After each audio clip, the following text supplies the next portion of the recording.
Hello. Oh, come on. Thank you, Mr. Lou. Well, guys, welcome to the 14th annual Groundhog Day Economic Summit. It's hard to believe it's been that long. I used to have dark hair and actual hair, I think, when this thing started. So, I want to say thank you so much to everyone that has agreed to come and listen to us. We've got two great speakers for you today. We could not do these type of events without the sponsorships and the support from our EDGE members. So the Union County EDGE is the 501c3 that allows us, again, to put on these type of events and helps us also very much in the recruiting side as we're when we're overseas or throughout the country. So if you look at, you can see the patrons here, that they provide that support to us annually. They've got two others that are coming on board, so we'll have two other names for next year. So, but again, thank you to all of our patrons. This organization is chaired by Mr. Ron Brown at State Utilities, so thank you to him and everyone on the board. We also have unmatched support from our elected officials, and those are the ones that build and make up the board of directors for our organization. The chair of that is Mr. Richard Helms, and the vice chair is Mr. James Carr. And also our board of advisors, which is the business community. They advise us on our strategic plan and other things. And every incentive is vetted through that group. And so the Board of Advisors is chaired by Mr. Chad Griffin of Charlotte Pike, and the Vice Chair is Jonathan Edwards of Tyson Foods. So thank you to all of them. And today, like I said, we have two great speakers. Mr. Ben Kinney. I think most of you, if you're not aware of Business North Carolina Magazine, you need to be. It's a fantastic product that goes out there and really has a good focus, a great focus on the entire state. They do regional pieces, do all kinds of interesting things I think you'll find valuable. So please look at that, as well as the Chatter, which is their podcast that they do. Ben and I have been on that a couple times together, and I appreciate him a lot through that process. He's also a big key for us with NCEDA. And then Dan Gerlach has been wearing many, many hats throughout the state, and I'll give you a little bio for him in a little bit as well. But as tradition, you gotta listen to me for a minute. So we'll do some of the economic overview over the last year, so you can sort of see where we are, and some, prognostications of sort of what's coming up, I think, in some of our activity. So if you look at it from a labor force standpoint, we're still one of the fastest growing counties in the state. So we've had 9,000 additional people come in since January of 22, But the unemployment stays about the same. So our trading range in unemployment is somewhere between 2.8 and 3.1%. And so you can see this is over time capturing the COVID effect that happened. But you can see last year and this year, we had the same kind of effect occur with our labor force growth. And so we're curious to see if 2024 is going to start out in the same way, with this enormous kind of jump that occurs in the first half of the year. But it's that labor force that, again, makes us competitive in trying to recruit companies, because we continue to have bodies coming in to serve the needs of our industry and allow the existing industries to expand. And so if you look at here, our existing industry makeup, we're 54% precision manufacturing and 28% logistics, but we know this is on the value add of agribusiness. So if you look at the food systems, this is a much bigger piece of Union County's economy if you look at all of the farmers and the producers and growers. And so looking at that, the manufacturing side and the agribusiness are your two largest components in Union County from our economy. If you look at the pipeline of what's coming in right now, we're 75% precision manufacturing and equal between logistics and agribusiness. Agribusiness is starting to grow. We're starting to see logistics slow a little bit. And from our standpoint, commercial is virtually non-existent. And that's pretty much true. If you look at Charlotte, all the high rises, they're not in a great place with the commercial development. If you look at this is our project activity, so we measure every month how many projects that come in the door through things that we generate, as well as through commercial realty, other allies in the State Department of Commerce and EDP&C. And so last year we were looking at this and we saw this dip that occurred. So coming out of COVID, we had enormous activity, and this is throughout the state. North Carolina's just been on fire. And so right when we were doing Groundhog Day last year, we started to see this drop occur. We're like, okay, well, here comes the end of that wave. Well, that was the wrong thing. We shot out of that like a cannon, including 3 months that were the highest lead generation months in the history of the office.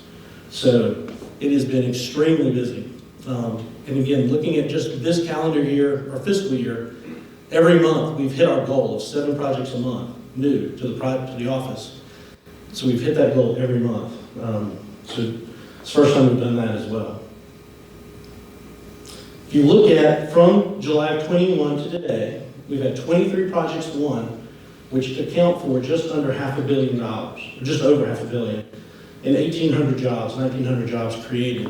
So since we merged the Monroe EDC and the county's EDC in 2013, this now accounts for almost 38% of all the activity just in the last 2.5 years. So Rachel works with us. That's about when she started, so she tries to take credit. So let's keep her humble. That was all the work that was put in before she got here that allowed us to take advantage of it. So if you look at since we merged the offices into one entity, it's been 116 projects that have been won, 1.5 billion of investment, almost 4,200 jobs created. Annual payroll is probably higher now with wage inflation that has occurred. We put in 2 spec buildings and sold them. We've had 2 industrial parks that are under development. And half of both of those parks are sold. The unemployment rate dropped from 2013 to today, 61%. And so, then we started our food systems initiative, which is the next big thing. What we did for aerospace back in 2002 and become the largest geographic cluster of aerospace companies in North Carolina. We're hoping to do the same thing with food. So in that run from 2013 to today, we've increased the commercial tax base tremendously. The labor supply continues to go up. But because of that success, we've consumed most of our the ready commercial property. And so that's something that we need to work on and is a focus of this coming year. The other thing is utility infrastructure. As you bring all these projects online, you bring the housing online to help support them with the workforce, it consumes our infrastructure, whether that's road, water, or sewer. And sewer is obviously a key piece of what we need to have to continue to grow the county throughout the county with industrial projects. Initiatives, again, looking at 2024, is the barn project, which I hope you're familiar with it, as the agricultural or food innovation center we're trying to build over in Wingate, and then the food industrial park that will go around that facility. So the barn is the first piece of many pieces that we're putting in place. We're also, again, trying to recruit and work with landowners to get commercial land and parks put in place, since we're consuming, again, most of those assets for us. And we're working to get strong support toward workforce development initiative. I know the Chamber's doing a great job with that. The City of Monroe with the Good Jobs, Great Cities initiative that's in place. Our office is engaged in that as well with them, as well as several other initiatives here to work on our labor force. Now the barn, again, this is fantastic. We finally got the money moved over, so appreciate the county commissioners putting their support behind this. And then Todd Johnson and the delegation up in Raleigh really helped us this year with a $5 million appropriation for this project as well. And so again, this is the first catalyst project toward the food innovation and food development that we're going to have in the county. Getting that value add to the next level. So we're in design now. So the accomplishments to date is we were able to secure a location within the town limits of Wingate. It's on the university's property. We negotiated a long-term lease, which is going to enable $15,000 a year to go back to the university for scholarships. We've performed all the environmental. There's nothing wrong with the site, thank goodness. CPL, Architects and Engineers, is doing the design, and Edifice is going to be doing the work on the project. So we're excited with that. Again, 2 very good reputable companies. And then $6.9 million was appropriated from economic development funds that were earmarked for ED purposes. Our Board of Advisors gave a recommendation to the county commissioners to allocate that money to this project, so we've done that. And then the state allocation has also been moved over. And so the business plan has been completed, and we're now beginning the search for an executive director. But as we look forward, there's a lot of things that we've got things in place that make us very competitive and put us in a good place going forward. But there's a lot of things out there that's uncertain, particularly this coming year with the election at the national level always creates, it's like clockwork. Every 4 years you'll see projects kind of slow as people find out which direction that the presidency and the Congress will go. So we do think that will slow some of our economic activity in 24. There's more than just the president. I mean, right now, topics that you see in the media, disease X, is sort of looking out in the future, but other pandemic things could occur. Ukraine and Russia, the Middle East tensions, foreign elections. There's over 50 countries right now that will be having executive level elections throughout the world. The World Economic Development or World Economic Forum and their influence, is that good or bad? In China, I mean, they're starting to look really anxious with their economic issues. And how does that, it used to be when America sneezed, the rest of the world got a cold. China's got a bigger influence on the world economy as we look forward. Domestic, obviously we have Texas and the federal government fighting right now, the border tensions, presidential elections. One of the things that's affected us locally here is the cost of living and definitely wage inflation that we're seeing with our industries having to keep up with places like Chick-fil-A, who are paying over $20 an hour for a 17-year-old. Logistics delays in construction and other items. For example, if you want to switch gear on your building, you better order it now because it takes 48 to 52 weeks to get it. And just recently, 2 days ago, Elon Musk put a chip in somebody's brain. What's that going to be like? It's pretty interesting. This is the most bothersome. I think the world is about to end if the Swifties are now watching the NFL. There's other black swan events that could occur, or things that are on the other disruptions on the horizon. 2008, obviously, we had the financial crisis. No one wants to talk about COVID ever again. But there's artificial intelligence. This is the one. It's leapfrogging the tech revolution that we're going under right now.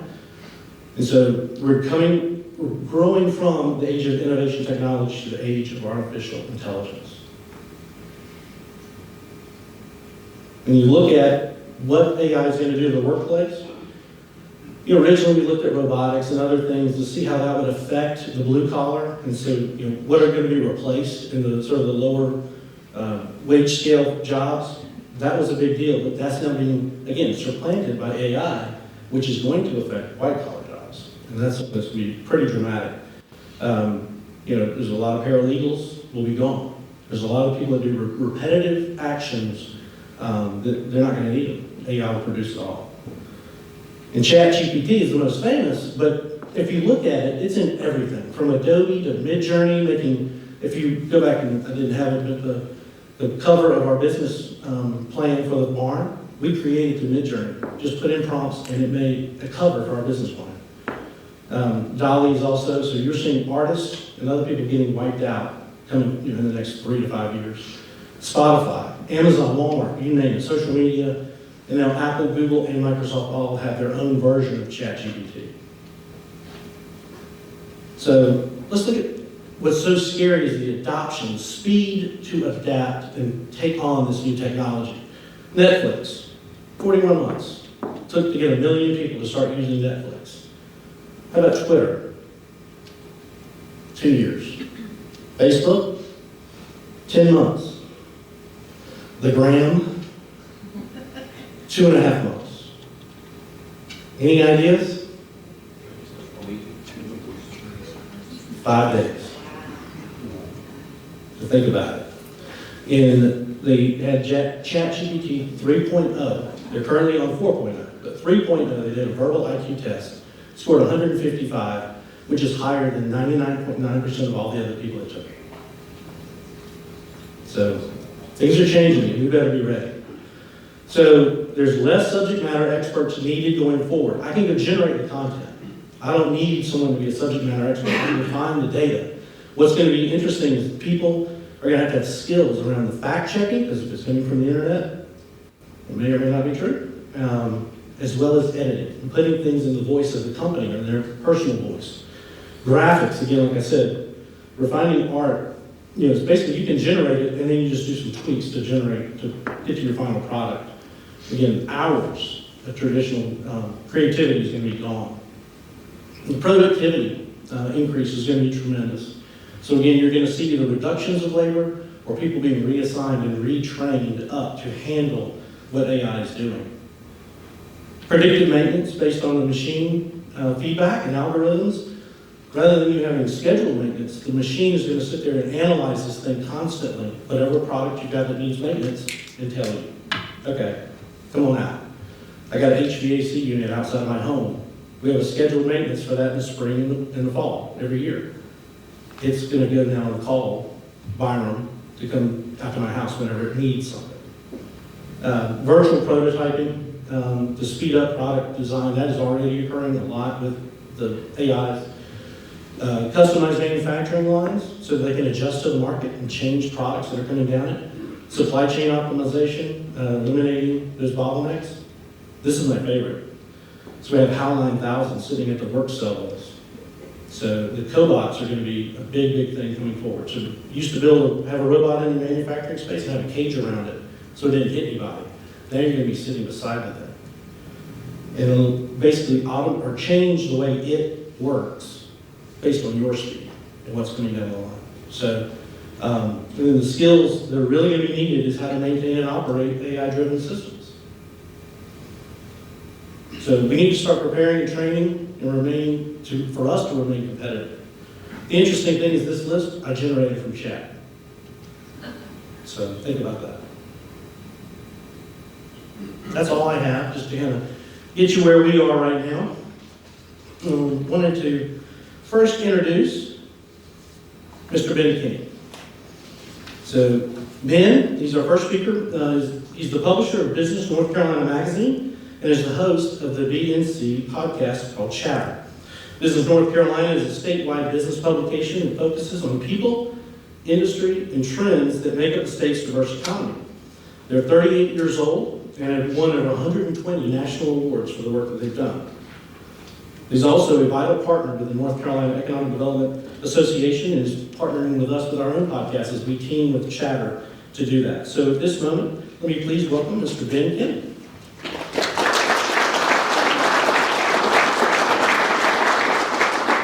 What's up, y'all? How you doing? Very fine, thanks. You? I'm well, appreciate it. So this is all you can get for a presentation from me. I'm like old school. I wrote it all down on paper. You give me some of that chat GPT. Rock and roll on this stuff. So, like Chris said, I'm publisher of Business North Carolina Magazine, and what we do, we're statewide monthly business magazine from a print perspective. And actually for over 40 years, we have been talking about the people, places, and businesses that make up North Carolina's diverse economy, and telling those stories in a way that someone sitting here in Monroe can relate to some business person in Dare County, making it applicable. And so that's kind of been our reason to be around for so long. The difference now these days is that we do it in very different ways. Sure, we still have a statewide business magazine in print that people still enjoy to get, but we also get our content through, we do a daily email called the Daily Digest. If y'all don't get it, please go to businessnc.com and sign up for it. It's free. And if you want to get a really good snapshot of what's happening across the state in a really nice, something easily digestible, we hope you can get that. It's a nice tool to have. In addition to that, we also have a political newsletter called the North Carolina Tribune, daily as well, that focuses just on state politics, nothing else other than that, and what it means for business as well. We also have, sorry, I forgot a lot of stuff. We also have a military business newsletter that we do once a week. And coming soon, we're going to have a Daily Digest Extra. It's going to be an afternoon edition of it. And we're also going to have an investor's guide for North Carolinians coming up in March. So we've got a lot of stuff happening. We have the podcast and events that we do. And so that's just one way that we can try and get the word out about what's happening in the state, reporting on business news from that standpoint. So I used our Daily Digest, which I write the Friday column on, to ask about this. Last Friday, I sent something out to our readers asking them, hey, I've got to do a presentation on what to expect for the state and the economy in 2024. Can you all help me? We have a very engaging audience, and we have an audience of what we like to call decision makers, movers and shakers in business and politics, and they engage quite a bit with us. And so I got a lot of information back from these people. And so what I thought I'd do is kind of give you all a presentation of what they provided me. And before I get into it, the really cool thing about this is a lot of the observations were very similar things that were touched on. But something else really cool I thought were that these folks, there were some really good diverse businesses, and there were some real key players in these businesses that responded. So, we got a few folks that kind of got little nutty one way or another. We kind of took those out, as we always do. But we also had a lot of folks that put some really thought into this, and that's why I thought this is very important to share. And I'll kind of give you an idea of it as well. What I'd like to do is, after I go through them, don't worry, we have all these on our website. So tomorrow when I put the digest down, I have a link going out to it. And it's up there right now, and if you want to read each one of what people said, you can actually go to it there as well. But I got to tell you, I feel pretty good about this, and it's good. And one of the main reasons that I feel good about it is we are in a state. We're very lucky to be in the state that we are, and to experience the economy that we are. I think if we were in another state, I don't think we'd be reporting this as much. So it's a pretty optimistic, although cautious analogies what we got. So what I'd like to do is first start off with kind of an overall response that we got, and this comes from an industrial real estate brokerage.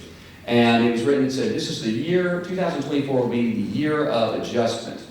First and foremost, 2021 through 2023 for this company were record years. You'll find this true for all brokerage services, including Colliers, JLL, CBRE, and others. Absorption of all classes of industrial space, from older and smaller manufacturing buildings to new big box distribution, was accelerated. A combo of e-commerce and supply chain withdrawal from China. We sold or leased buildings to small, mid-sized USA-based businesses and the Fortune 500. Biz was great. Consistently across the state region, the number one issue we kept hearing, finding employees from entry-level to high-skilled talent. You're going to hear this a lot. The main reasons behind the labor shortage were attitude changes due to COVID, retiring boomers, and a housing shortage, in particular outside the main urban areas. So this is what this person said about 2024. The accelerated demand for industrial space has slowed but not stopped. Meanwhile, facilities are announcing closings, and there's an abundance of square footage for lease in the market. Prices are adjusting accordingly. This bodes well for fighting inflation and keeping NC attractive for business. This will take some time to find equilibrium, but we're in the throes of it right now. Finding and creating talented workers is being addressed, and those efforts should bear fruit. This takes time as well. The North Carolina strong suit has always been the can-do collaborative attitude between the community college system and business. It is the front line of our economy. Two outliers are housing and energy. Private money builds housing units in the urban areas, and the demand is just as keen in the secondary and select markets. It's hard to recruit talent for jobs when there's no place for them to live. And now from now till 2030, the demand for electricity will significantly increase, just at a time when our supplier is going green, which costs significantly more than carbon-based juice and can be hard to replace at scale. These big projects vacuum juice, and it is just physics. Got to make more supply, got to make more to supply more. Very true, in case you saw an announcement from Duke Energy actually yesterday, that they had a 25% increase in demand for power that they didn't expect. And that's a result of all the businesses and the people that are coming here. If we drill down into real estate and development, it looks like things are slowing down a bit, but folks seem to be used to the interest rates as they are and where they're going. Office space is going to be an ongoing concern. But we're not at a full-blown crisis. That's just going to keep on happening as this office space and working from home things evolve. This is something that we got from a construction company. From our perspective, being involved in commercial and industrial construction and development, we are seeing the following things. Material pricing has leveled somewhat, supply chain issues have eased, Our industrial business remains strong, and we're seeing lots of interest in manufacturing projects, which are a key part of our business. Office and distribution and multi-family markets have slowed down. Labor constraints are easing as a result of the slowdown in construction. Interest rates have put new speculative developments on hold. No good solutions have been created to solve the vacant office problem. Next one I'm going to read about is employment. And this is the one thing across every industry that we've heard, and we hear it from all the time. I moderate quite a bit of roundtables covering industries and regions for the magazine. And I would say for the past 10 years, finding qualified labor is probably one of the biggest challenges that people have in good times and in bad. So this is from an economic developer. Employers are still having a hard time finding workers. Between not having enough NC population/residents to fill jobs, to high levels of choosing not to work, to increasing rates of retiring older workers, and high turnover among those who are employed, employers are hiring anyone they can find, even if it fills the job for one day. Recruitment and hiring efforts are taking precedence over training, if and when they can hire someone and show them how to do the tasks associated with the job. At the same time, they're currently strategizing how to right-size their workforce, along with increasing automation/robotics and using the reserves to pay for new equipment. On top of that, employers are worried about how AI technologies will impact their automation strategies. Since AI is new and evolving, employers are still navigating which direction to follow, and in that regard. Here's what we heard from a small manufacturer. Workforce is the #1 issue for most companies, both large and small, in all sectors, but especially for small business in the trades. We're having a lot of difficulty finding and keeping employees in our business. We're willing to train young people in the mechanical and electrical knowledge that it takes to assemble, install, and maintain gas and diesel-fired generators. First, it is hard enough to find a person who has the experience and interest in learning these skills, but keeping them is the harder part. As AI enters our world, people who can actually work on equipment to install and repair it will be the majority of needs. I'm concerned that this workforce, and probably others are as well, will be the huge problem. Workforce development training needs to be the priority for school systems and communities. And the training needs to include not just technical skills, but the social skills as well. Here's one more from a small manufacturer. It's a little more drilling down in depth into what they do. Our company had a great increase in business during COVID due to the crazy increase in demand for what we provide. Our telecom was always steady and strong, but during COVID it spiked a lot and continued all the way through 2023. The infrastructure package program helped move fiber to the rural areas, so the telecom demand for components should stay strong even though it slows off a little in the winter. The products that we did dropped back to normal levels, so our sales for 2023 were a little lower. We see a slow start to 2024, but think it'll be a little above 2023. I think if it wasn't an election year for the company, we'd stay steady and strong. But for some reason, companies and individuals have a knee-jerk reaction and slow up before an election. And then as soon as the election is over, everything turns back on again. So if the reason the economy slows down waiting to see who will win, why does everything pick back up immediately after the election, no matter who wins? We've raised wages a lot in the last several years and had a wage increase in June and have another one in January. I think we're at a good point now after the January raise. This is interesting. I kind of laugh because you're going to hear this, anybody in predicting an election, you're going to see uncertainty about the economy, right? It's a big deal.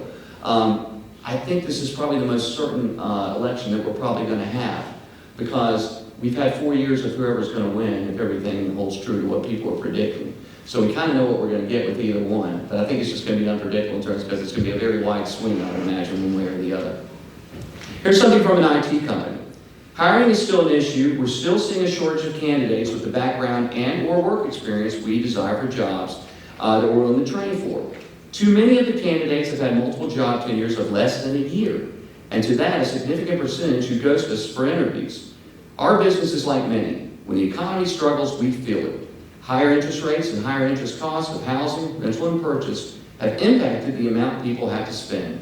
For some reason, the Aerosmith song, Living on the Edge, is going through my mind. Go figure. Here's another one from an IT company.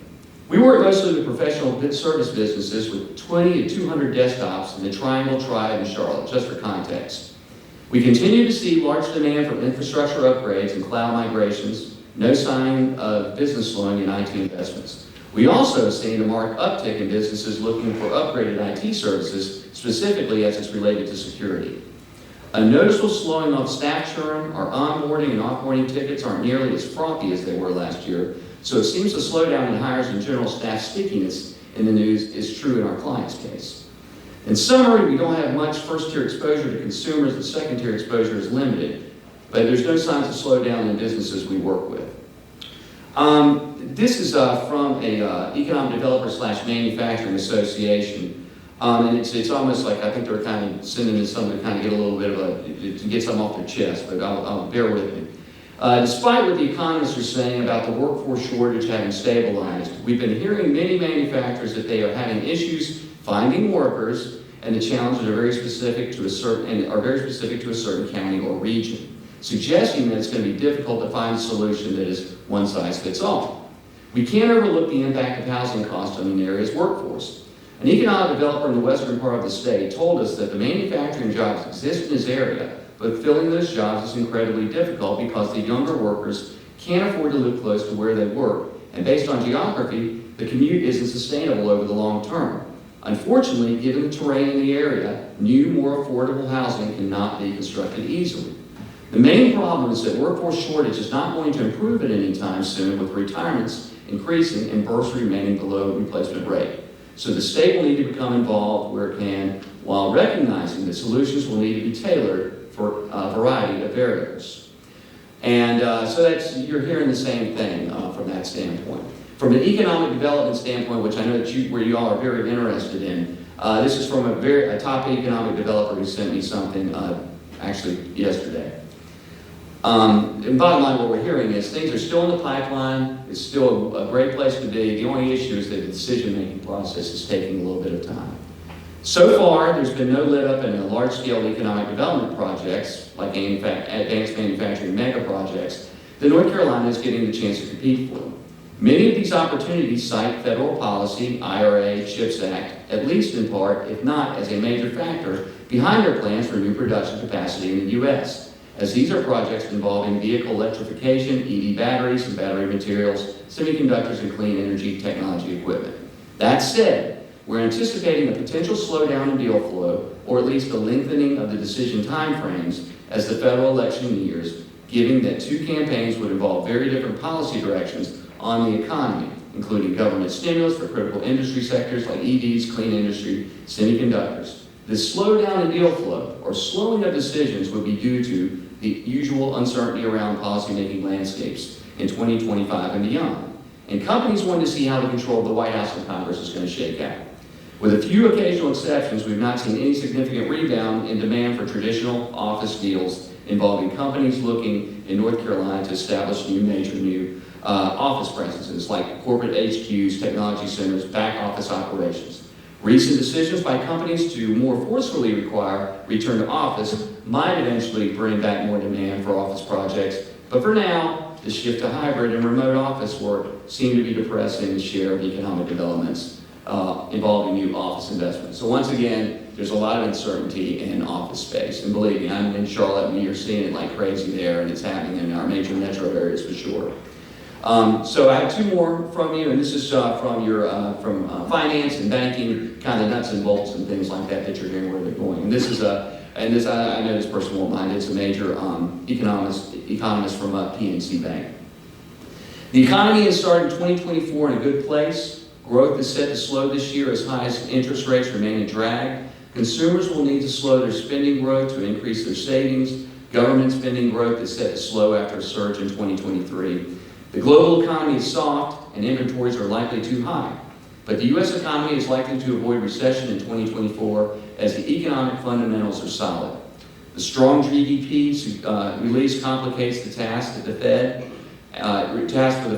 After raising interest rates aggressively in 2022 and most of 2023, the Fed was hoping that the economy would grow at a pace somewhat below 2%. What the Fed participants think is consistent with 2% inflation over the long run.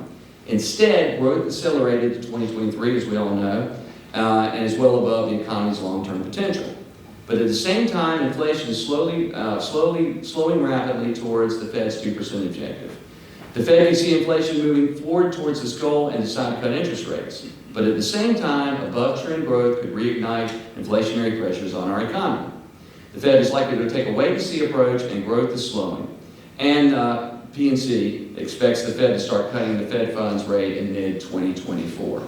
So I'd like to finish with one last one that I really thought was great. And it was from another regional banker who had something really good to say, and talked a little bit about our state as well.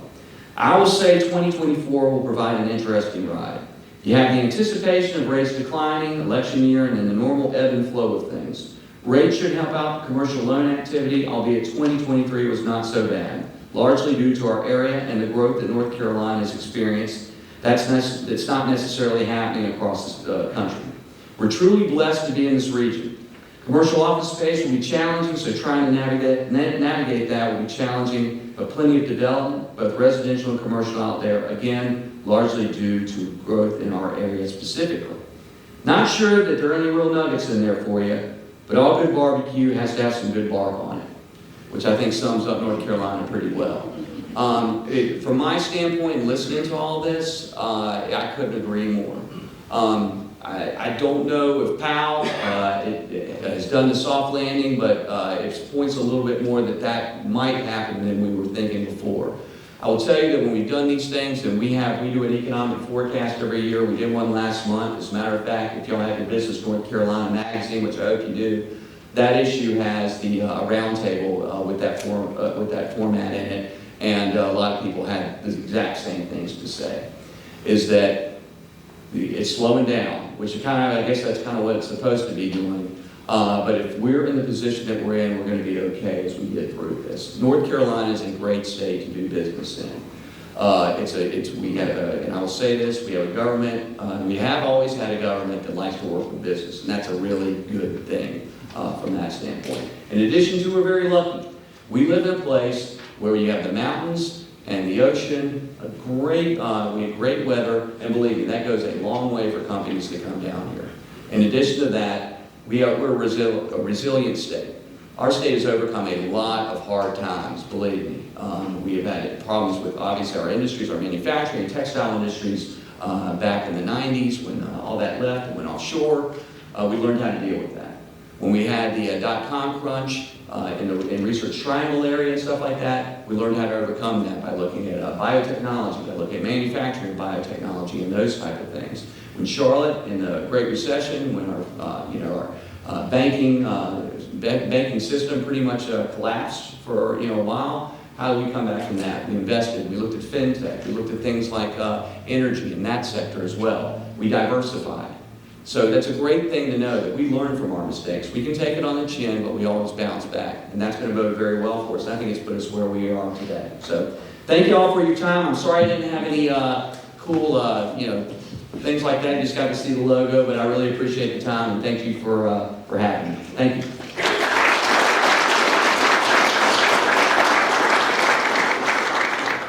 Thank you, Ben. As I told you, he talks to everybody. He got the finger on the pulse in North Carolina, so we really appreciate him coming out today. We will have some questions after, so have Dan speak, and we'll do questions with both of those gentlemen.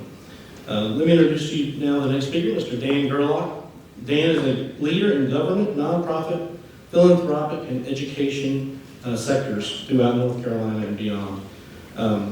Dan has served 25 years, and I use the term served, in the governor's office in North Carolina. He was then paroled and then put into the presidency of the Golden Leaf Foundation, over a $1 billion foundation that really is a key player in helping us in North Carolina particularly. We've utilized that fund for many things. And Dan's always been a great ally with that. He's been the founding director of Public Policy Research Organization, and now he provides strategic counsel on finance, public policy, and other issues for his clients. And he is also a strategic partner with the North Carolina Economic Development Association as well, helping us. We have a foundation there that has worked with getting some costs and other changes that the legislature may have to look at for funding going forward, as there's changes obviously that the state is facing as well. So please help me welcome Mr. Dan Gerlach.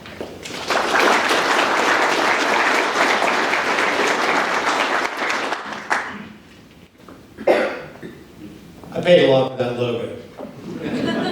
How y'all doing today? Okay, so I'm the only thing between you and the reception. All right, so my mama was a caterer. And the caterer, Danny, I mean, nobody wants to hear, I mean, we got to go to eating and drinking, let's go. So I'm going to move it along for you, okay? All right, so when I worked for the Golden Leaf Foundation, I was giving away money for a living, and that was a great job. I was smart, I was handsome, I was funny. Now I'm out there on my own trying to help people put their plans together in order to say is how do we do economic development a little bit better, right? So let me say a couple things. One is here in Union County, one of the great strengths of Monroe and Union County, and I know you have over a dozen municipalities within Union County, is the ability to work together, at least seem to work together very, very well.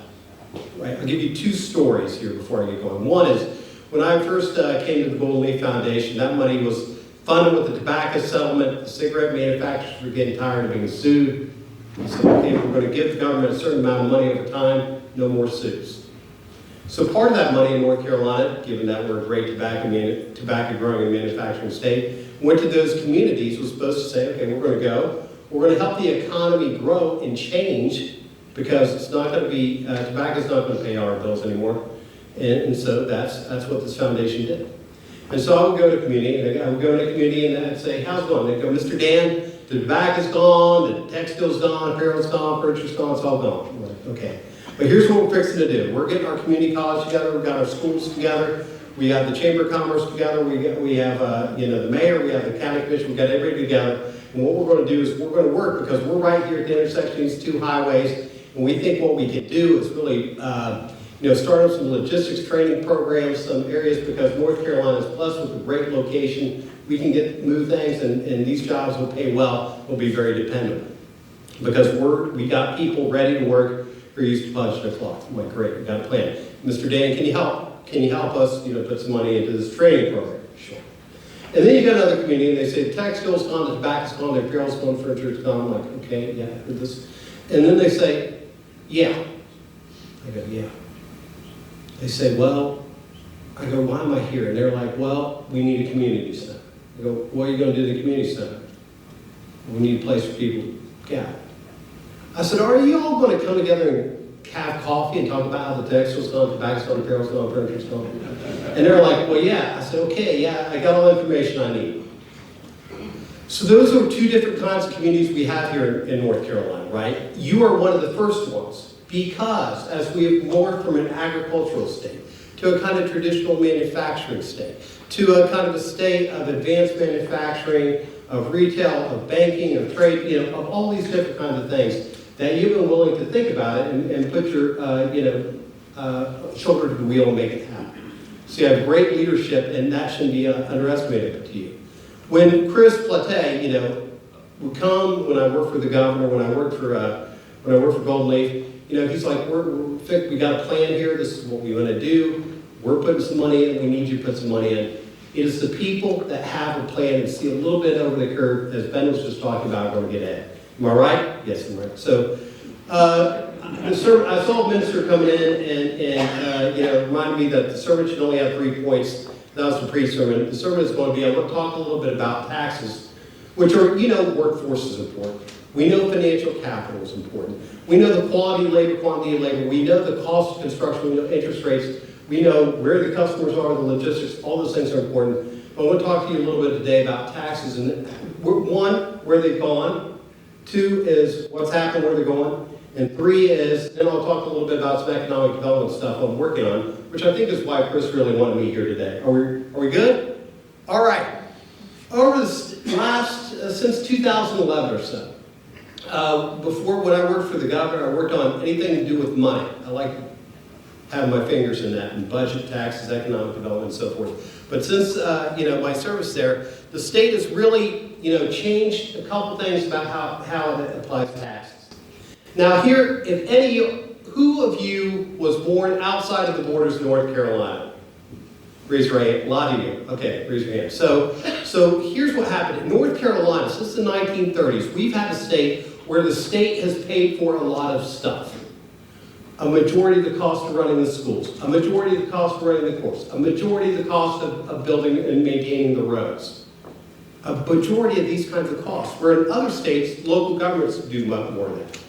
I'm not, local government officials, don't look at me like that, I know what you're thinking. But that's generally our history. And so our state tax has been generally, throughout a lot of our history, a little bit higher. Local tax has been a little bit lower. And we've been kind of low, a little bit low, medium average, right?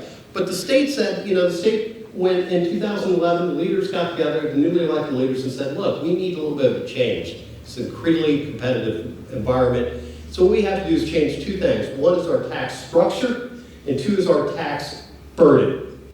The structure is how do you collect taxes. And so what happened is that over time, the Senate and the House of Representatives got together and they developed plans to basically say is, what we're going to do is, we're not going to have a tax code where, okay, here's our income tax, but we're going to have 38 credits and 53 deductions and 75 exemptions and everything like that. We're going to tax, our income, we're going to tax our consumption, our sales stuff, we're going to tax all that, but we're going to do it at a lower rate. Why is that? It's because what they figured is that if some businesses could come and work the system, that the rest of paying for government was left over to the people who weren't as connected, didn't have resources, they were running their small business and so forth. Let's make it fair for everybody was their rationale. And so what they did is we're going to change our structure to basically broaden the basis and lower the rates. So they got rid of a lot of the tax credits that we had depended on to do economic development, and they said what we're going to do is have lower rates for everybody, and then we're going to sell that to the world. All right? So they did that. So they reduced corporate income, especially the corporate individual income tax rates are far lower than the 7 3/4 where they were. The corporate income tax rate, as a matter of fact, is going to go to 0 in the state. And the individual income tax rate is going to go down at least a little bit, like 3.99, it's like a gas station, 3.99%, and maybe a little bit lower than that, depending on how things work out. Then also, that if you say, okay, but broaden the base, you broaden the base, what have you done? Well, remember one of the things, remember during COVID when we were all sitting at home and Zooming and figuring that all out, and what were you doing? You were buying stuff, yes you were, all y'all were buying stuff like, oh my God, this chair sucks. I mean, God, I need a better chair. And, oh, this is ugly. I mean, people are making fun of me. I'm not getting 10 out of 10 on room rate. So you wouldn't buy stuff, and Amazon was tracking up and down, delivering your stuff. Well, guess what? Now, it used to be, Amazon was very slick. They didn't want to have a warehouse. They didn't want to have business in your state. They just wanted to ship stuff in, so they didn't have to collect taxes on you. Everybody else who they're competing with, who had, out there all along Main Street, I guess that's where it is, all along your streets, they had to pay tax, they had to collect taxes, pay for the tax man. Amazon didn't. So what happened is that the Supreme Court said, well, that's not fair. And so we're going to let people collect those taxes. So you pay taxes on that now, but it's fair. So what General Assembly said, we're going to cut taxes. So how did this work out net-net? And the net-net, it turns out that our taxes compared to 2007 are 15% below what they otherwise would have been. Now, I know not all y'all think my taxes ain't low. I don't know. Who hired this guy? I mean, but I will tell you, when you look at it as a percentage of our economy, that the taxes are 15% less. The state taxes are 15% less than they were. And they used to be 7% below the national level. So if somebody was taxed $100 in the average state, you're taxed $93. To now 11%. So now if somebody's taxed $100 on average in the 50 states, you're taxed at $89. They also did this, by the way. I mean, the trick is local government officials know this, is, well, don't make it our problem. Don't you all go be the heroes and cut everything, and then we have to make it up. That didn't happen in North Carolina. The state and local split has remained about the same. So the local history, here's the thing here in Union County. I just thought this was interesting. So in the past 20 years, that you've had the fastest growing property tax collections of all 100 counties. And on a per capita basis, you've grown third. Does that mean you're some tax and spend, hippy-dippy place? You are not, trust me. I've seen hippy-dippy places, you're not one of them. What it means is you're one of the fastest growing places. And the fact is that your property is valuable, that it's grown in value over time. In a lot of other places, to be outside the coast, frankly, where the mountains have grown like this is pretty good. This does not mean that you're burdened, that your tax rates are high, the highest they're not. This doesn't mean anything like that, but it just means it's a growing place in terms of the asset base. Here's why economic development is important, friends. Here's why Monroe-Union County economic development does what it does. Is because as people discover or continue to find what a great place Union County is to live. Residency does not pay for itself. People who live here, they need services from the state, the city, and the county. What has to happen is you want to mix. You want a mix of commercial property, of vibrant downtowns, you want vibrant communities, and you want an industry, heavy industry, that pays some taxes. And I assure you, the property tax, what you want to do is make sure you control that, because the number one tax paid by business in the United States is property tax, because you can't avoid it. You can't tax plan around it. Get hired, nerdy looking accountant like me, go and get around it. I'm not an accountant, I'm an economist, and get around it. So here's the thing, so you're doing that. And by the way, thank you, Union County, because when we look at the percentages of, okay, here's how much percentage of the people you have, and here's what percentage of the income tax comes from people who live in Union County, you pay more than your share of the population is. And this is why all my friends who work in rural, really, really rural parts of North Carolina, and I've been through Union County, I know it's very diverse in terms of some of the most rural areas of our state, and some very cosmopolitan, very, it's just different, right? It's a very diverse county. Here's the thing, is that people say, I want to trade Charlotte to South Carolina. Well, maybe you do, but I won't be so fast, because they pay a lot of income taxes in Charlotte, PNC. And that helps benefit all of us. So what you want to do is, you want to be on the good side of this. And so the mix of that tax base is what you can do is you have to build not only the residents, because you want to be close, to be able to get the workers, get them to work as fast as they can, because you understand better than most what the idea is having to drive big commuting distances and so forth. So this mix of the tax bases, you've done a good job on that, and that's why you have to keep it up. But that's why, all this economic development group, sometimes I hear concerns that they're just focused on manufacturing. And the economy is so much more than that. Or they're just focused on, businesses who are not from here. It's not really true, but it seems that way sometimes. And the idea here is because what you want to do is to make stuff here or provide services here that are sold to people who aren't here. That way you grow your economy because the money comes in. People feel me? Yeah. Okay, thank you. Yeah, I got it. Yeah, thank you. Makes it go faster. So here's what happens. So, over time, when the General Assembly's been doing this, there's always these naysayers like, oh my God, we're going to go into deficit, we're going to lose all this money, we won't have enough money, the school teachers will never get paid again, and we'll never be able to pay for health care for grandma, and we'll never be able to pay for the parks and everything else. And here's the thing, that in the middle of all this, last year the state of North Carolina collected 10% more than it thought it would. Not because it raised taxes, but because it just did, because it's a conservative nature of the state forecast. They said, hey, we're only going to bank on this much money coming in. And it turns out it's this much money. So that's 10% more. And then what happens is, well, turns out, but this year, in the middle of the year we're in, that was last year, ended in June. The state fiscal year ends in June. I'm working with it. Okay, I know it's not last year. So this year, the year we're halfway through for the fiscal year, starts July, ends in June. Halfway through.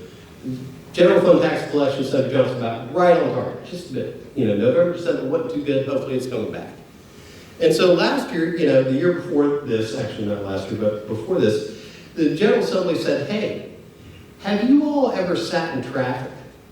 Have you all thought, man, it's taking us a long time? Oh, I remember this growing up, it was nothing to get over there, or to get here. Now I'm there forever. I was in a traffic jam in Wadesboro today. In Wadesboro. And I'm like, what in the world? And so the General Assembly said, look, here, we're paying for all these state roads, much more higher percentage. The state government, except for Texas, nobody else owns more roads than the state government in North Carolina. And so they're like, look, we're going to take some of this money we're over collecting over here, and we're going to put it over there in the highway fund to make sure we can keep up with this, okay? So, I know about the bypass, know about all that. But that way, they said, we're going to help us make it easy for people and for businesses to come to and from. So they did that. And then they accelerated some taxes and said, hey, I think it is fair to say the prevailing will of the General Assembly is not that they said is we're spending too little. Maybe some of them felt that about certain types of things, and they did spend more. but maybe we're collecting too much from our people. If we've got, 10% more money than we should, maybe we should share it back. So they did that. I would say you need to be a little cautious about this, okay? Because what happens is, see the big bar, the bars pointing up are good, in a way. So this year, the state revenues collected compared to the state spending on an ongoing basis, the difference was $2.5 billion. Revenues greater than operating expenses. That's good. Came down to $1 billion next year, according to their numbers, not Dan's. And then a little out, it gets a little tighter. Because what happens is the General Assembly, as that corporate income tax rate goes down, as your individual, everybody who pays income tax, their rate goes down. The cost of providing services goes up. Even under conservative regimes, 3.5% a year, right? Inflation plus population. Went up more this year. Why did it go up more this year? Went up more this year because guess what? Inflation was higher. Now, the idea that workforce is a problem for all our businesses is true. The thing is, it's also a problem in state government, right? We had this idea of 30-40% vacancy rates. Here's the thing. I kind of don't want our psych hospitals and our prisons to have 50% vacancy rates. What could go wrong?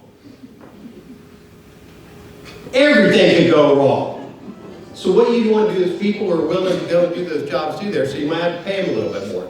In the out years, it looks like, well, generally we think if spending goes up at 3.5% a year, and if the taxes come in at about where people think, then basically the spending might be a little bit higher. Now, what will happen is you can cut the spending, but generally what will happen is we think probably what will happen is the revenue forecasts are conservative, so it may not be too bad. Now, what happened is the General Assembly built in some space and said, look, we think that basically revenues are going to continue to give them strong. Why? Because we're growing.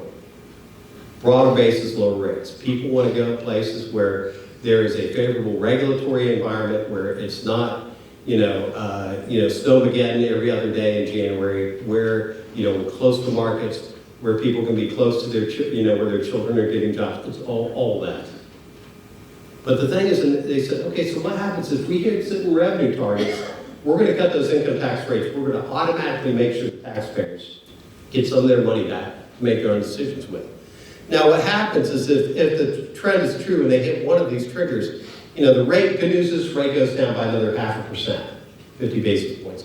The thing is, okay, now you don't have that, the state government doesn't have that money. It could be a challenge, right? So who knows? Senator Berger, Senator Johnson, I saw us here. I don't know. Senator Craven maybe. I don't know. Representative Brody, or Representative Willis, or Representative Ark. So Representative Ark, are here, but Representative Senator Craven's up there talking about tiers right now. I can talk about that. If you have a question, please don't ask. So the state is thinking ahead. So there's some conversation. So people said, why in the world are they talking about casinos? I'm like, here's why they're talking about casinos. One is Virginia has a lot of casinos right on our border. So that the people who live up there are looking over there, why are they getting all this business? Why are all these North Carolina license plates in the casinos up there? Why don't we get some of that? Two is that basically some of our counties, if you put them along the border, some places along not far away, because you don't have to travel far in North Carolina to get from a very urban and suburban place to rural areas. Might be a good place to put a casino, and maybe when people come there, it's their own choice, they can spend money. You don't have to give casinos any money, they just want to be able to operate, and then you can tax them. And they're like, sure, yeah, we'll give you a cut of this. We just want to be able to operate there. So that's why the casinos are going on. Because frankly, if we would have solved the problem of equal economic development in all 100 counties, we might not need it, but this is an idea. So some people want it. If you don't like it, okay, fine. The idea of video lottery terminals. These other states that have, lottery. I was there. Frankly, worked for Governor Easy when the North Carolina Education Lottery was created. It was going to be the end of the world. It was going to fall off. We're not going to do anything more for education. Education lottery is doing okay. Hasn't had a lot of scandals. Hasn't had any of the stuff that's bedeviled. All these things have not happened. And the idea of video lottery terminals are some way that we think we can get more money for people who want to voluntarily spend that money to do so. Again, what, marijuana, I'll just leave that there. Other options, there are other options too. I wrote in my report, go to the nceda.org website, search foundation, search tax policy, and you can see there's a lot of other options that we could do. But the whole goal is here, so I'm not saying do this just to raise revenue, I'm saying these options are being considered so that as our things we tax, we want to remove the incentive to grow. So what you tax, sometimes why do we tax cigarettes? Because this idea that one is maybe we didn't want people to smoke as much. And then you can get the money. So the idea here is taxes create disincentives because it raises the cost of consuming more. So what happens is if you tax income, then you're saying to people, maybe you shouldn't earn as much income. Who wants to do that? We want people to earn more income. We want people to buy more things. We want people to have more stuff in the pocket. So those are some options here, but that's why those things are on the table. And let's not forget economic development. Okay, so Dan's going, okay, now you can, taxes are done, economic development. So here's what's going on. While the General Assembly, remember this bar back here, hold up, let me go back a few bars. Yeah, the big bar. So it said, what happened to that money? Guess what? I got an answer for that. Here's what they did. Is that these guys are not against, the General Assembly and the governor are not against funding things, but what they don't want to do is commit themselves to long-term recurring expenses when they don't know if the money's going to be there. Okay, that's the plan. So look where they put it. Oh, we're going to give money to Union County to help with your sewer infrastructure. Oh, we're going to help with the airport. Oh, we're going to help with Southern Piedmont for the aseptic training facility. I think Maria, I told Dr. Carr here, one of the only ones in the region, right? I mean, she has a big biotech background. And for the board, I mean, Chris went on and on about Barnard, Brad's Food Innovation Center and the history of it. In the history of the world, right? There, Wingate, right? The General Assembly said, we're going to help the local governments by putting some money, this money, while we got it back there for one-time projects that are going to help us generate economic growth. One is the more waters, you know, you heard Ben talk about it, you know, the power is under the water, the sewer, all that is under distress, under duress. So the state said, we're going to help you with this because we think in the long term it's going to provide a positive economic return. The Ag Manufacturing Process Initiative, in-Camping, is the name of this. So this is a brand new thing, and so Commissioner Troxler, the Commissioner of Agriculture, since he came in office, is worried me to death. When I say this, he's worried me to death about the idea of, Dan, we need to do more to help our farmers and growers who lose money because they have to shift their product overseas, or they have to shift it to processors here, or they have to go get it rendered there, they have to do whatever. And what we need is more of that closer to home. So the General Assembly, and Representative Park was a leader, I can tell you, was a leader on this, helped get some money over there to help with these projects. And Chris is back there, he's got me pinned up against the wall like a butterfly, because I'm helping the Ag Commissioner develop this program. And he's got me like, we got some ideas, because Union County, although most people think of it as, oh, look at all that growth you're seeing on the western side of the county, this is one of the biggest agricultural counties in our state, still today. And the idea here is we can make this land more profitable.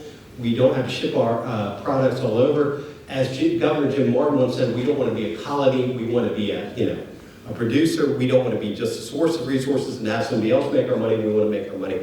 So that's an exciting thing that's coming out. The other thing that's coming out is that one of these things you heard from Chris about was the idea of commercial property going away. So have you heard about this? North Carolina landed a big Toyota battery manufacturing plant. Have you heard that Wolfspeed, used to be Cree, has opened up is building a semiconductor plant? Have you heard that Boom, I don't know who named this company, but okay, an aircraft manufacturer coming to Greensboro to build a supersonic airjet? Have you heard about all these things? Well, the thing is, those big VinFast, this Vietnamese auto manufacturer, electric automobile manufacturer coming to be our first OEM. All those things have taken up a lot of land that people had ready to market for sites. Now we need more. The General Assembly said, look, there are some times when the projects are local and they need to be funded locally. But there are some times to attract these kind of projects we're seeing, which are far higher in capital investment, far higher in the number of jobs, far higher in terms of the power usage, far higher in the utility demands. a local government can't fund that all in itself when it's going to have a regional benefit. So last year they funded a program to get sites of over 1,000 acres. This year they have a select sites program that they said, okay, we're going to look at sites that are capable of handling advanced manufacturing products that we're seeing in automotive, that we're seeing in semiconductors, seeing in food manufacturing, seeing in aerospace. And where is the capital of aerospace manufacturing in North Carolina? It's right here. I saw a sign on it right back there, so that's how I knew. So the idea here is let's get these sites ready, because what does business want? You know what business wants. We want predictability. We want to be able to move time. Time is money to us. We want to move and get things ready as fast as we can. We want to have a dependable workforce. We want to have all these things. And so I have the General Assembly said, we'll play a role in that for these sites so that we can show the world that we want to continue our momentum and building ourselves as a manufacturing, frankly. When I moved here in 1995, 1 in 4 people in North Carolina was employed in manufacturing. That is 1 in 10 today. Gerlach, what did you do? I mean, correlation is not causation. But what I will tell you that is that the manufacturing value is increased x-fold because those jobs are going to pay more, because they require a little additional training, because it's fewer people. But I can tell you, Marie Farr will tell you, that these people need to have higher levels of skills to be able to pay more to help them afford to live in a great county community. I yield the balance of my time. I'm done. Let's have some questions. So I'm going to go sit over here. Ben's going to sit over there. And Chris is going to answer questions. Everybody sound good about that? Thank you very much. Appreciate it.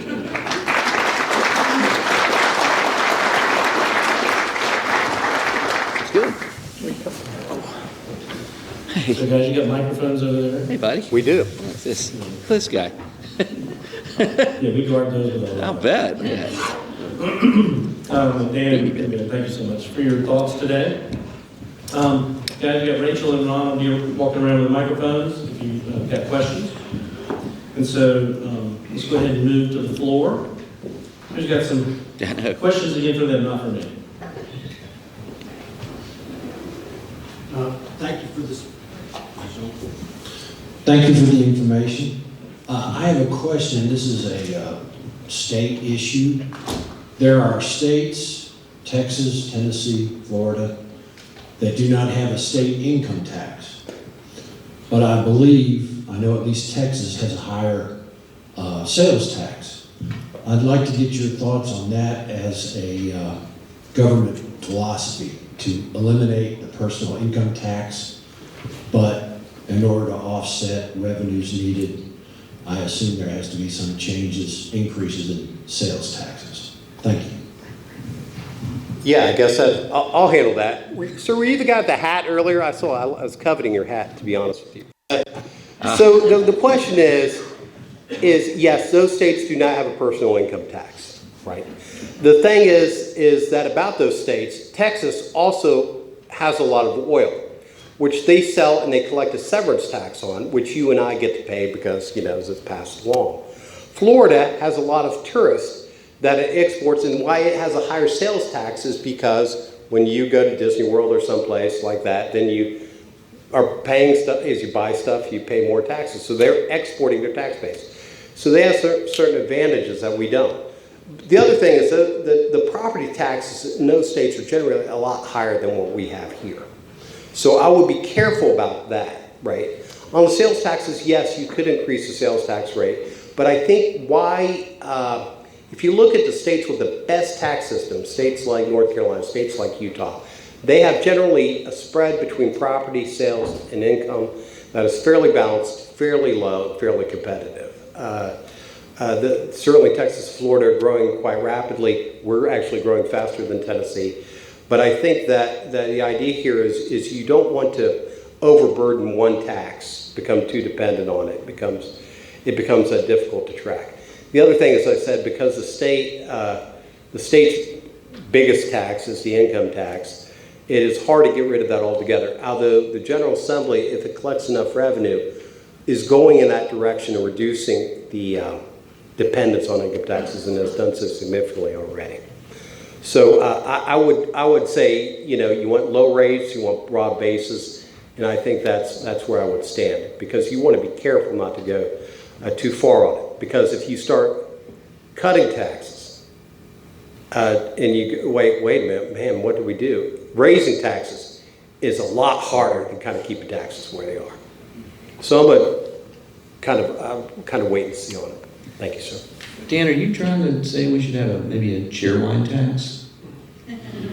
Look, you've done, That you've is gone to an meddling. resource I in mean, North Carolina. let the record show I am not, I'm not for cheer wine tax. Barbecue. I'm not for barbecue. I want to take this groundhog, I'm going to tell you what I'm doing. So in any case, journalist troublemaker. That's it. Anybody? This is not a quiet group, come on. Hungry group. Hungry group, thirsty group. Yeah, that's right. There's some nice beverages after. Chris, I have a question. Yes? And the airport, I know it's a big thing for you, you mentioned for all of us. And I know Lancaster got a huge investment in their really, really small airport. Mm-hmm. I mean, it's tiny, I've been to it. I mean, any outlook for airport funding to expand facilities there? I know you're doing something about the new hangars, but is there any more on the road?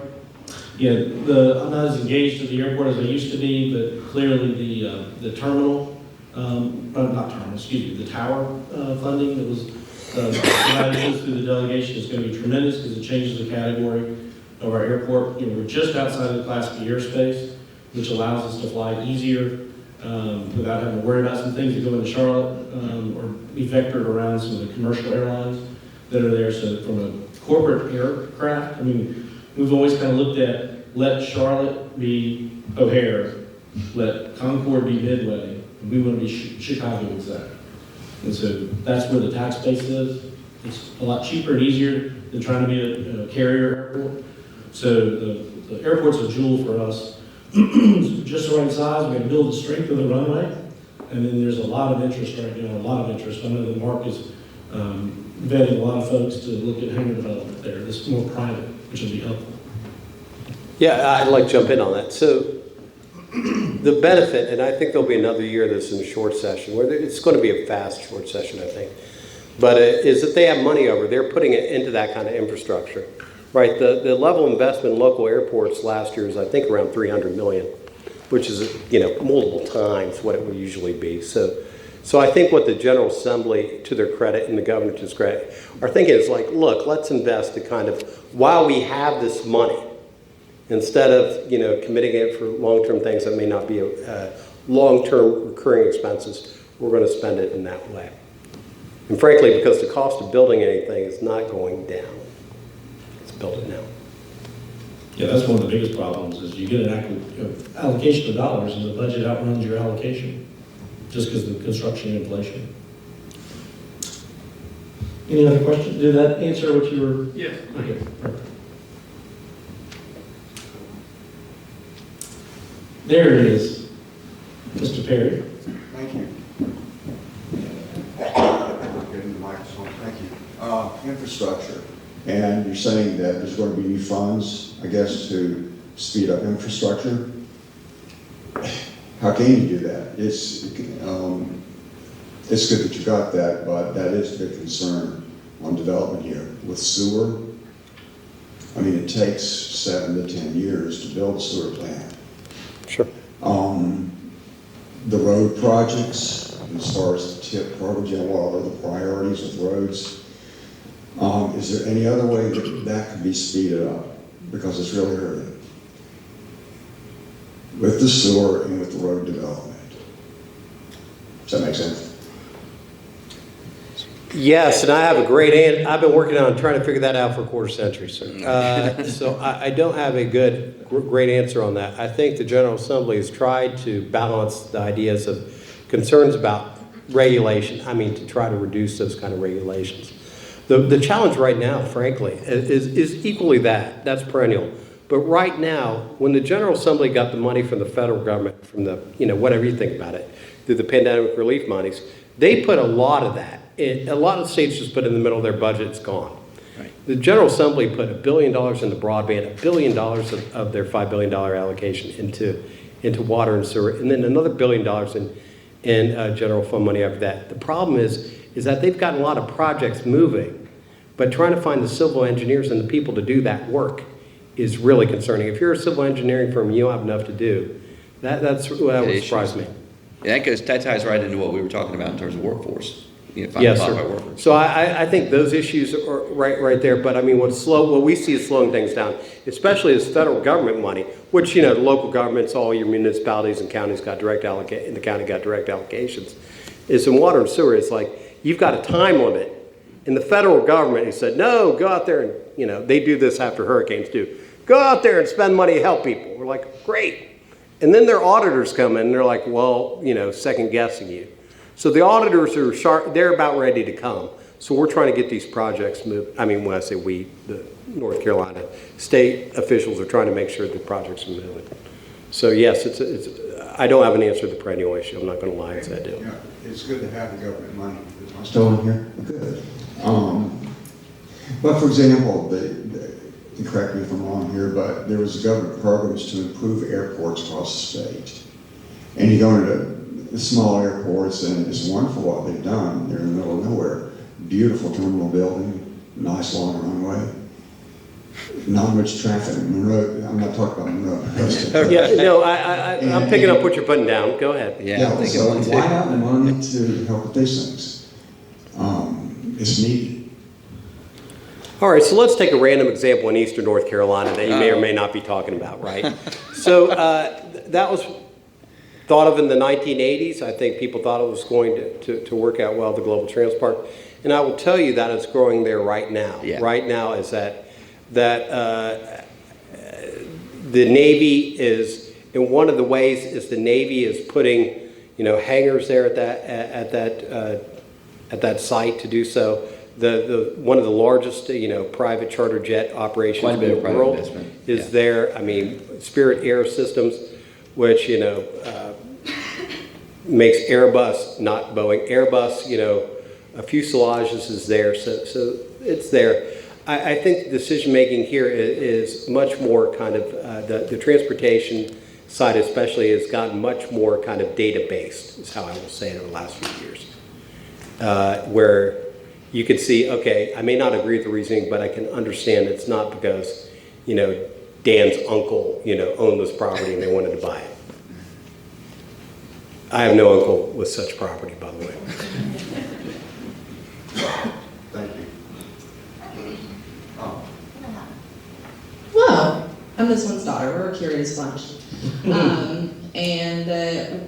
Our family, we value education. He was a teacher. I have a master's in higher education. One of my clients right now is a small school looking for a new place to call home, which, by the way, if anybody has a building that's about 15,000 square feet in Monroe, come see me. I need it. But looking at office space and the need for education, do you think that there's opportunity there to grow, educational space and also, solve the problem of suddenly having a whole lot of office spaces available? Yes. I agree. Yeah, it's happened in Charlotte. It's happened in Charlotte. There's some places. Yes, no, I think the other thing is not only building that, but build out a lot of these, well-built structures that may not be needed anymore for education, for other kind of offices, for co-working space, and some of it for residential, quite frankly, right? So I think the creativity I see across the state in solving this residential problem. 10 years ago, no economic developer talked to me about housing costs as an issue. Right. Now, all of them talk about housing costs. So I think, yes, there is that opportunity to convert some of that. And you see some of that, especially, I bet I could walk out here and see some of this in downtown Monroe. And in every other municipality in Union County. It makes total sense, though. It's innovative, and think about the issues that you could solve when we went through with COVID. You remember how you always heard how the old schools and how the HVACs were all broken down and that thing. How great would it be able to solve if you put kids into a new building from that standpoint? But like I was talking about North Carolina in general. when problems come up, you get hit in the chin, they find different and creative ways to come back. And I totally think that's something that could happen. You just have those people bring up those ideas like yourself in their communities. So we have plenty of those in North Carolina. Thank you. And I want to thank all the partners again, the members of the EDGE, and the city of Monroe here has been great in supporting this event, whether it was at the Old Armory or now at the theater. And I just can't say enough to them, particularly the staff here, Paul and Lynn are amazing to work with, just make our job, make it so much easier for us to do this event here. Also my team at the Monroe-Union County Economic Development, so between Megan, Teresa, Rachel, Ron, thank you all for everything that you do. And again, during the reception, there will be links. We'll put up both my presentation and Dan's, and there'll be a link to the report that he referenced to on the website that has the registration for this event. So you'll have that if you want to go back and download it at some point. Thank you all very much and have a great day.